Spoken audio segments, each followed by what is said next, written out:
you can go ahead and raise your right hand. Do you swear or affirm any testimony you're about to give in the matter now pending before the court is the truth, the whole truth, and nothing but the truth, so help you God? Yes, I do. All right, you can have a seat.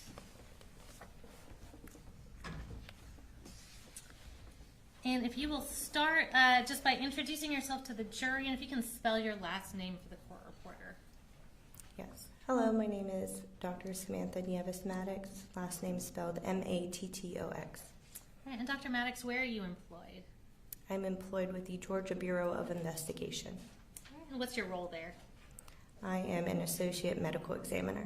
How long have you been there as an associate medical examiner? I've been employed there for about 2.5 years now. And what are your duties at the GBI Crime Lab as an associate medical examiner? As a medical examiner at the GBI, I am tasked with performing autopsies, determining cause and manner of death, and ultimately producing an autopsy report. Approximately how many autopsies do you perform in a given year? In a given year, it can range from 200 to 300. And approximately how many autopsies have you performed during the course of your career? To date, I have performed 905 autopsies. Okay. Tell me about the education and training that you've had in the medical field. After graduating from high school, I completed 4 years of undergraduate study and received my Bachelor of Science degree in biology at Columbus State University, located in Columbus, Georgia. I then completed 4 years of medical school at the Alabama College of Osteopathic Medicine, located in Dothan, Alabama. I then completed 4 years of anatomic and clinical pathology residency at the Medical College of Georgia at Augusta University, located in Augusta, Georgia. I then completed 1 year of forensic pathology fellowship at the Georgia Bureau of Investigation. And have you worked in the field of pathology since completing your training? Yes, I have. Have you testified previously as an expert in forensic pathology? Yes, I have. How many times? 12. Okay, thank you. And Judge, at this time I would tender Dr. Samantha Mattox as an expert in the field of forensic pathology. Any objection? No, Your Honor. All right, should be admitted as an expert. I'm going to turn your attention to September 5th of 2024. Were you working at the GBI Crime Lab on that date? Yes, I was employed with the GBI on that date. Okay. And on that date, did you perform autopsies on Christian Anglo, Richard Aspinwall, Christina Iermy, and Mason Skirmerhorn? May I refer to my report as far as the and I will date? go ahead and provide you may have it for reference, but these are State's Exhibits 43 through 46.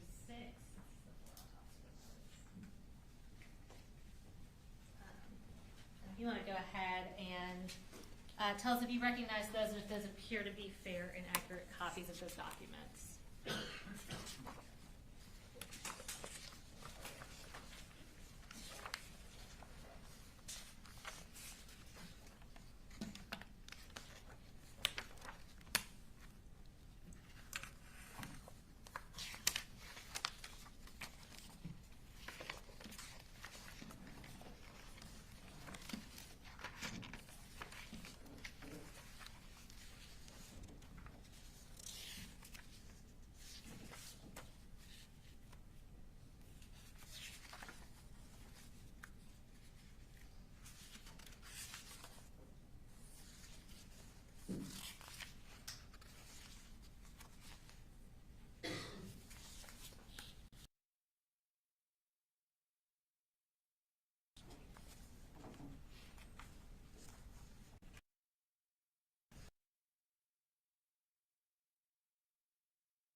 Autopsy reports.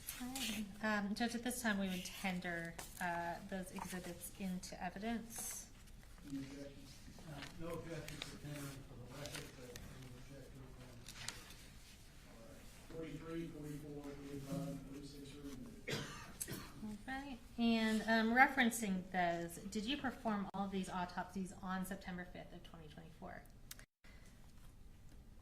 Yes, all the autopsies were performed on September 5th, 2024.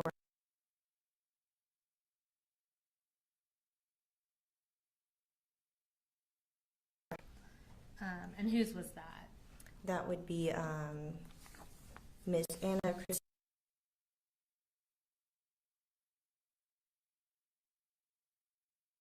victim individually.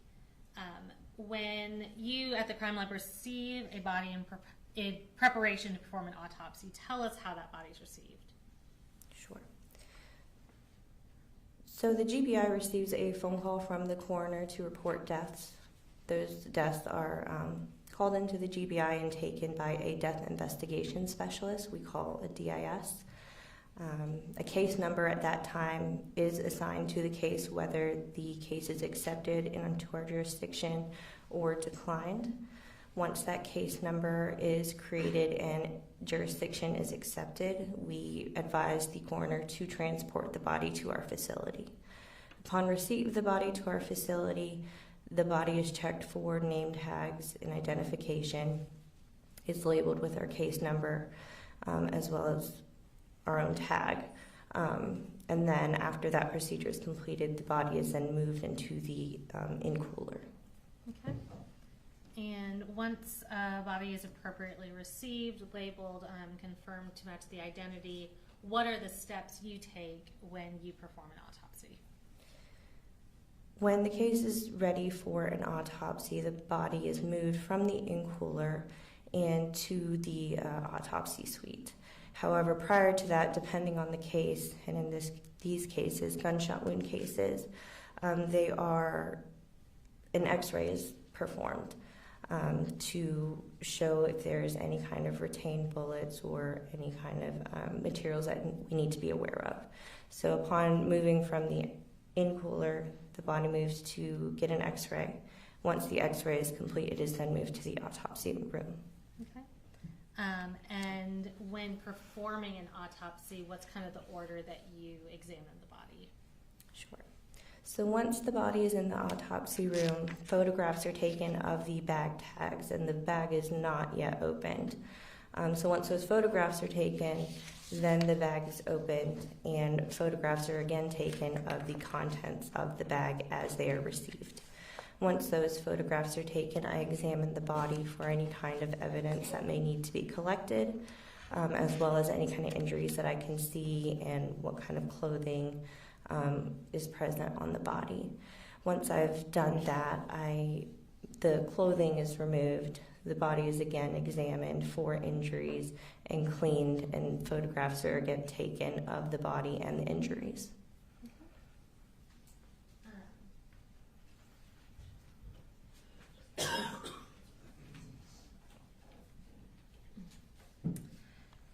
And how do you document your findings when you perform an autopsy? At the time of autopsy, I document my findings on a body diagram, which are then later transcribed into a full autopsy report. Okay, and is the full autopsy report what we previously tendered, I believe, is State's Exhibits 43 through 46? Yes, they are. All right, I'm going to show you what's been marked as State's Exhibits 47, 48, 49, and 50. And are those the diagrams that you prepared regarding these 4 victims?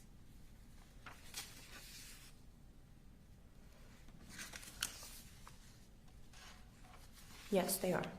Okay, are they fair and accurate copies of the diagrams that you prepared? Yes, they are. Judge, at this time, we're going to tender State's Exhibits 47 through 50 into evidence. Any objection? No, Your Honor, other than what we've already said. All right, thank you. 47 through 50 are admitted. Okay, so we're going to start with Christian, which was State's Exhibit 43 for the report. Can you tell us the full name and age that you recorded in that autopsy report? Christian Gabriel Aguilo, 14 years old. Okay. And we're going to publish the diagram that you prepared from his autopsy. That was tendered as State's Exhibit 47. And we'll use that diagram for reference as we talk through Christian's injuries. It may take just 1 second because I think we have to pull up a different program.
Dr. Mattox.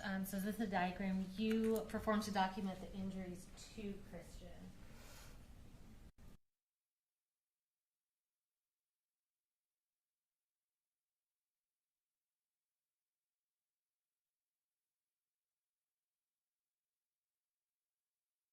Left arm labeled as GSW number 1. There is a round defect, which is a gunshot entrance wound. Not 47, sorry. Yes, sir. And I believe is there a pointer still up there? Yes. Pointer, yes, it expands. If you can slightly. Yeah, and you can use the pointer, and we've got it on the screen behind you if you want to use that to show the jury. There we go. Thank you. Okay. So gunshot wound number 1, that is on the left arm, and if you can see, it's not projecting super well, but there are dots that I have indicated stippling on that left arm. So that is the entrance, and then on the other side, gunshot wound number 2, which is labeled as an exit, is also a small defect on the left forearm. Okay. And so where you have ENT under gunshot wound number 1, that means entrance. Yes. Okay. And you said stippling. Could you just explain what that is? Sure. So when it comes to a gunshot wound, I will be looking for soot and or stippling in a wound. Soot is burned gunpowder that comes off as like a dark gray, black, grainy material that can be wiped off from the skin.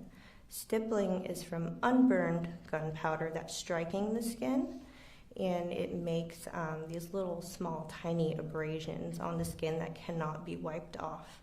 And in this instance, there is stippling present on the left forearm. Okay. And is stippling usually indicative of a close proximity with the firearm? Yes, so the presence of soot and the presence of stippling helps in determining range of fire. So how close of the muzzle of the gun to the body or the skin. For soot, it's typically present in a range of 6 inches or less. So if you look at my hand, from my index finger to the bottom of my palm is about 6 inches. And for an intermediate range, it's between 6 inches and 30 inches. And so that would be about the length of my arm is 30 inches. Anything beyond that, or the presence of clothing, that we won't see either, soot or stippling. All right, thank you. Using the diagram, moving on to Christian's right arm, tell us what injuries you saw there. So on the right arm, there is a small defect, which is labeled as gunshot wound number 3. That is another entrance. Here. Okay. And then gunshot wound number 4 is the corresponding exit to that wound, and it is a very large defect. Okay. And I want to talk about, there are lines denoted on the exit wound on the left arm and the entrance wound on the right arm. Can you explain to us what that is indicating? Yes, so upon examination of these gunshot wounds, it was noted that there are these 2 parallel lines between these 2 wounds, gunshot wound number 2 and gunshot wound number 3. So here and here. Okay. And they align and kind of match each other, which gives me information as to a possible position that Christian was in when he was shot. Okay, so are those injuries from the arms hitting each other? Yes. Okay.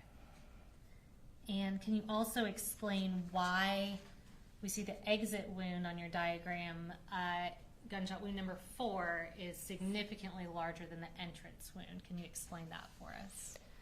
Yes, typically in rifle wounds, the entrance is quite small and round, as you would see as a normal gunshot wound. However, once the bullet enters the body and goes a certain distance, the damage is severe, and so exit wounds typically are larger, and so that is what we are seeing in gunshot wound number 4. Okay, so is that consistent with a projectile that's designed to expand upon impact? Yes, it's consistent. Okay. Next, I want to talk about the injuries to his chest. So can you tell us about the injuries we see there? Yes, so on the chest there is a small round defect, which is labeled gunshot wound number 5, which indicates an entrance wound.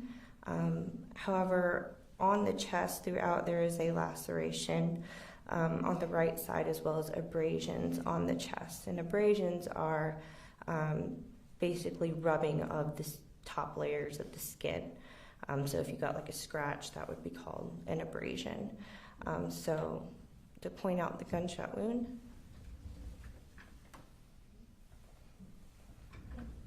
And then it's among a complex of other wounds. Okay.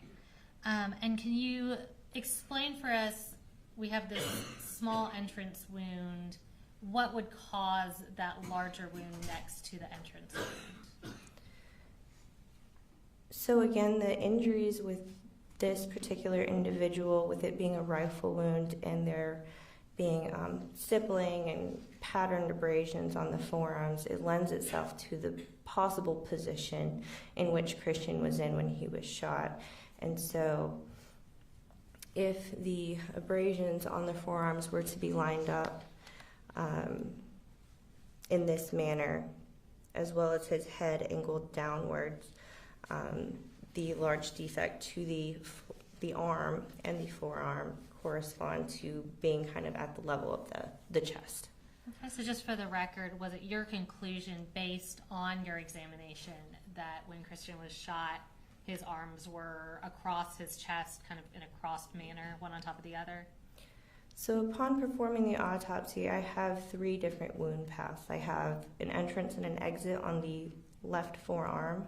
I have an entrance and an exit on the right forearm. I have an entrance on the chest, which leads to a bullet. So possibly 3, but given the constellation of the stippling pattern, which is on his left forearm more so than the right, a little bit on his face, the patterned contused abrasions on the forearms, which line up with those 2 holes, and the pattern of abrasion on his chest lend itself to a single gunshot wound with him in a position where his arms are crossed, the left in front of the right, and his chin is down. Thank you. And next I'm going to show you this one, Marked States Exhibit 51. And you referenced taking x-rays of gunshot victims. Is that the x-ray taken of Christian? Yes, it is. All right. Is that a fair and accurate copy of the x-ray of his body? Yes, it is. Okay. And Judge, we would tender States Exhibit 51. All right, any objection? Same objection. 51. All right, and we are going to pull that up on the screen. And can you just tell us what you were able to see from this x-ray? In this x-ray, you can see radio opaque, meaning a dense white material in the chest area, and those are corresponding to bullet fragments. Okay. And did you recover bullet fragments from Christian's body during the course of the autopsy? Yes. Okay. And I'm going to show you what's been marked as States Exhibits 52 through 56.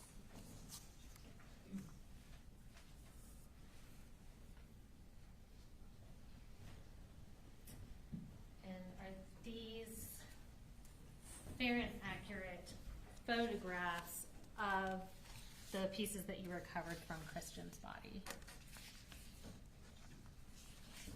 Yes, they are. And Judge, we would tender States Exhibits 52 through 56. Okay, all right, they're in the 52 to 56. All right, and we'll start with 52 and pull that up. And can you just tell us what we're looking at and where it was recovered from? So this yellow piece of material was recovered from the clothing. It was recovered at the time of the external examination.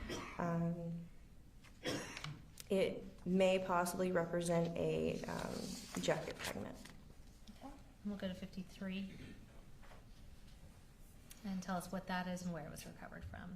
This is a gray metal bullet fragment that was recovered from the sternum being like the breastbone in the middle of your chest. And 54. This bullet fragment was recovered from the thymus. The thymus is a gland that sits on the anterior chest, kind of above the heart.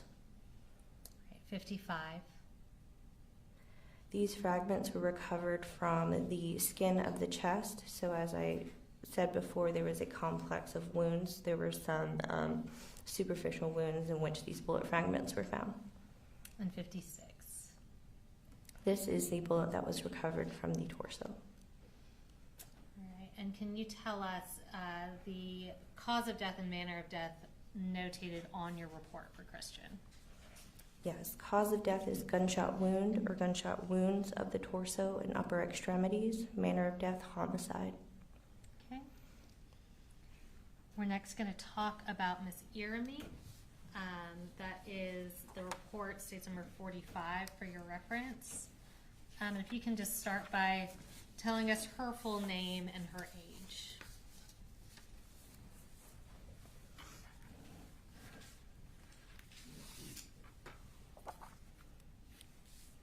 The decedent's name is Anna Christina Irami, 53 years old. And we're going to publish the diagram that you prepared from her autopsy, which was tendered to State's Exhibit 49. And using this diagram, can you describe to us the injuries you observed on Miss Irami? Yes, Ms. Irami had a single gunshot wound, entrance wound to the left supraclavicular region, which means it's just above the left clavicle, and then she had an exit wound on the left upper back. Okay.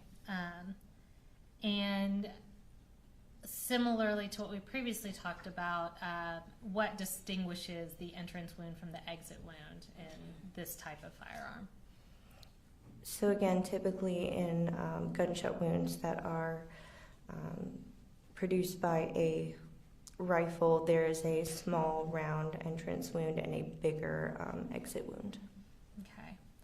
Upon completing an internal examination, could you tell us about the internal injuries that she suffered? Yes, this gunshot wound transects the subclavian artery. The subclavian artery is a main vessel that comes off of the aorta. So if you think of the heart, pumps the blood to the rest of the body. The aorta comes off of the heart and feeds the rest of the body. So you have three branches. One branch will go to the right, one branch goes up to the neck, and then this branch, the left subclavian, supplies the left arm. So this artery is completely in half. It's no longer connected. That was one injury, and then another injury was to the left lung. Okay. And did you recover any bullets or fragments from Miss Irami's body or see any on her x-ray? No, I did not. Okay. And can you tell us the cause of death and manner of death for Miss Irami notated on your report? Her cause of death is gunshot wound of the torso. Manner of death, homicide. All right, we're going to talk about Coach Aspinwall next. I'll refer you to State's Exhibit 44, which was his report. And again, will you tell us his full name and his age? Richard Aspinwall, 39 years old. All right, we're also going to publish his diagram. That was State's Exhibit 48, and use that as a reference. Using that diagram, could you again just talk us through the injuries that he suffered? Okay, I'm going to start with the injury to the right arm. Okay.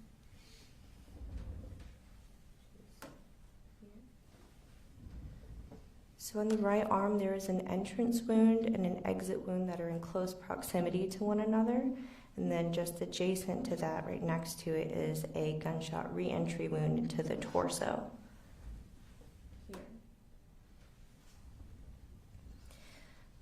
This gunshot wound goes just through the skin and soft tissue of the arm, and then when it enters the torso on that right side, it goes across the chest, fractures the manubrium, which is the top part of the sternum. It actually sits between your clavicles, which are your collarbones here, fractures that, It perforates or injures the left lung, and the bullet is found in the base of the neck.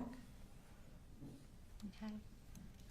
And so is that bullet that we see indicated on the diagram appear to be or consistent with being the bullet that went through the arm and then into that reentry? Yes. Okay. Tell us about the additional injuries we see on that diagram. Another gunshot wound injury is on the left side of the abdomen. Here. Okay. And this gunshot wound goes sharply upward.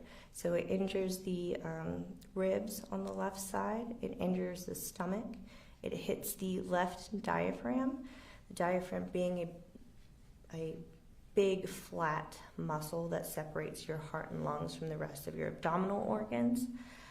Goes up, hits the left lung as well, and there is a bullet fragment recovered from the chest as well as from the left side of the back. From here. Okay. So that bullet fragment, you said it appeared to go a sharp upward trajectory through his body, and that bullet that is higher appears to be from that gunshot wound? Yes. Okay. And then you also have a graze indicated. Can you tell us about that? Yes, there's also a graze wound on the back of the left shoulder. Right here. Okay. And for graze wounds, if there are skin tags that are present, we can tell directionality of which way the bullet was traveling. But in this case, I did not have skin tags to be able to define a direction. All right. I'm going to show you what's been marked as State's Exhibit 57. Is this the X-ray from Richard Aspinwall? Yes, it is. Is that a fair and accurate copy of that X-ray?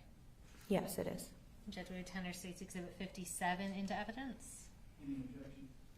No objection, other than our side. All right, 57 is submitted. All right, we're going to publish that. And can you just tell us what you were able to observe on this X-ray? Sure. So bullet fragments, I'm going to go ahead and point out. Please.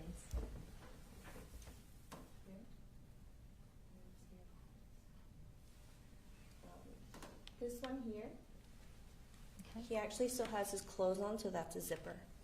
Okay, thank you.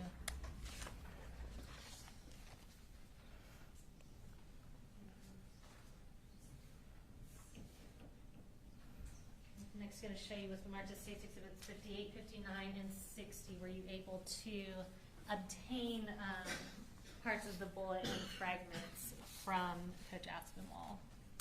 Yes. And are those fair and accurate pictures of what you were able to obtain? Yes, they are. Right, Judge, we would tender State's Exhibits 58, 59, and 60. Any objection? Okay. All right, here it is. All right, and we're going to publish States 58, and again, I'm just going to have you identify what that is and where you obtained it from. So whenever I was pointing to the x-ray, I kind of wisp around the torso, and again, with rifle rounds, they tend to fragment a lot and cause what we would call a snowstorm look on x-ray, so that's what all those fragments are, and this was one larger fragment that was recovered from the fat that surrounds the left kidney. Okay, and we'll go to the next picture. These are the two main fragments that were recovered from the left chest and the back. Okay, and that was 59, and we'll go to 60.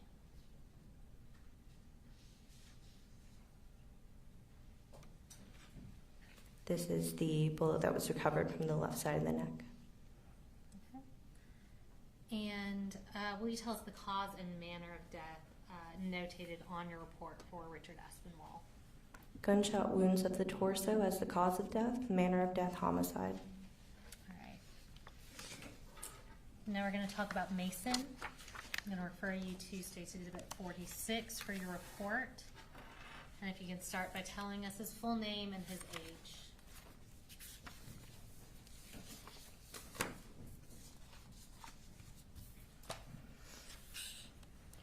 Mason Schermerhorn, 14 years old. And I'm also going to publish the diagram that you prepared from his autopsy that was tendered to State's Exhibit 50. Using this diagram, can you talk us through the injuries you observed on Mason's body? Yes, starting from top to bottom, the first gunshot wound is to the middle of the right eyebrow.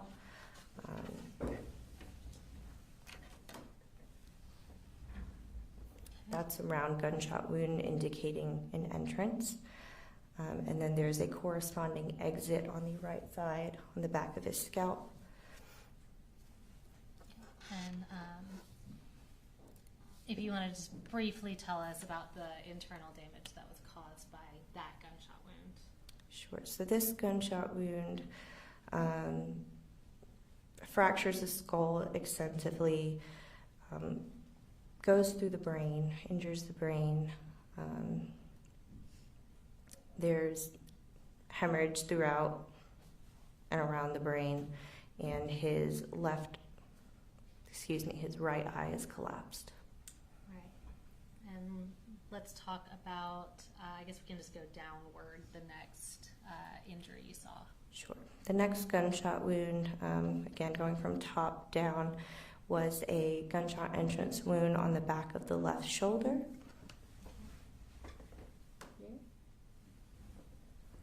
And then the corresponding exit wound is on the front of the left shoulder. Again, it's much larger. And this gunshot wound just injures the soft tissue and skin. The major vessel here is still intact. All right. And then going down to that next injury we see. The next gunshot wound is on the left side of the back. Here.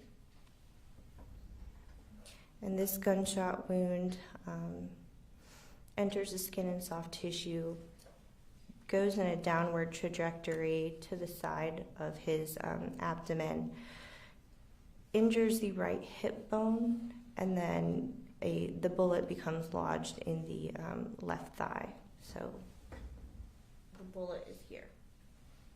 Okay, so just to be clear, Mason had an entry wound to the front of his face, but then the other two entry wounds were to the back of his body. Is that correct? Correct.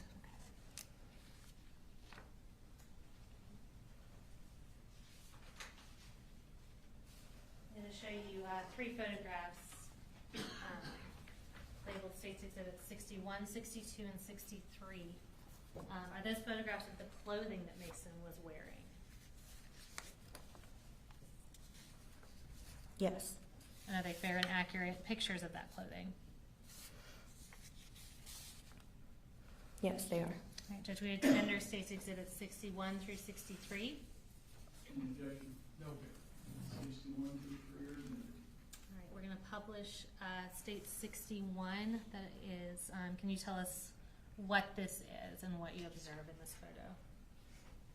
So this is the outer hoodie that he was wearing, and there is a large defect on the left front panel of the sweatshirt, and that corresponds to the exit wound. Okay.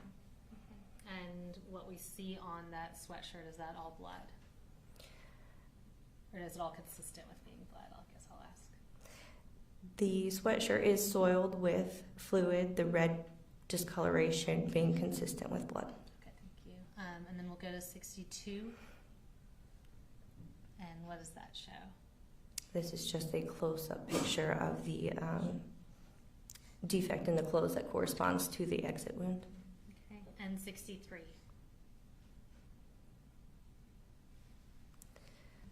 It's very hard to tell, but it's under the blue arrow. It is the entrance wound Okay. that was on the left upper shoulder. Thank you. And then next I'm going to show you States Exhibit 64. Is this the x-ray you took of Mason? Or the x-ray that was taken of Mason? Yes, it is. And is that a fair and accurate copy of his x-ray? Yes, it is. And, Judge, we would tender State's Exhibit 64 into evidence. Same objection. All right, 64 submitted. We're gonna publish that for the jury. And can you zoom in just from like the thighs up? Like just from the thighs up. His legs. I'm gonna have her zoom in just a little bit if we're able to, just so you can see a little better. Tell me about what you're able to see on this x-ray. So on this x-ray, there is the typical rifle x-ray look, the lead snowstorm that you can see in the head. There's a lot of, speckles of white indicating bullet fragments. You can also see the same lead snowstorm on the right side of your screen, but it's his left. And down by the left femur, there is a bullet that's retained. Here. Okay, and can you just show us the snowstorm caused by the fragments? Can you just point Yes. to where that is on the x-ray? Snowstorm here. We have a snowstorm here. Okay, now obviously we see a large number of indications there. Were you able to recover every single piece of fragment from Mason's body? No. Okay. Would that essentially be impossible with the quantity and size of those fragments? Yes, essentially we aim for the larger pieces. Okay. I'm going to show you what's been marked as State's Exhibits 65 and 66.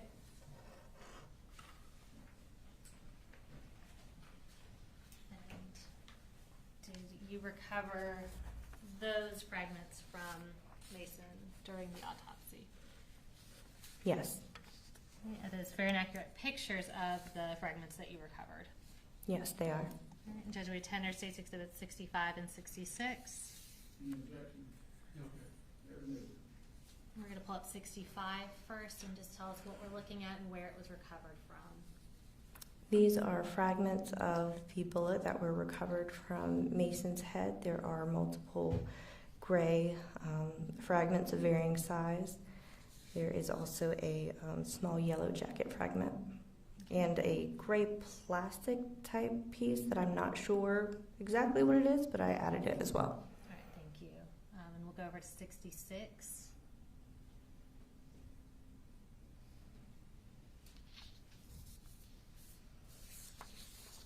And tell us what that is and where it was recovered from. This is a deformed jacketed bullet that was recovered from the left thigh. And can you tell us, based on your report, and we can pull that down, the cause of death and manner of death notated for Mason? Cause of death is gunshot wounds of the head and torso. Manner of death, homicide. And Dr. Mattox, in your professional opinion, for all 4 of these victims, with any of these victims, is it likely that quicker medical intervention would have prevented their deaths?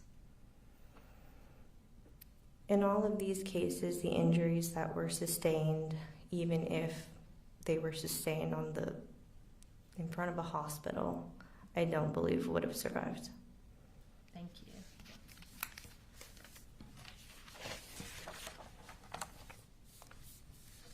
I have no further questions. Mr. Berry may have some questions for you. Cross. No question, Judge. Thank you. Ma'am, you are free to go.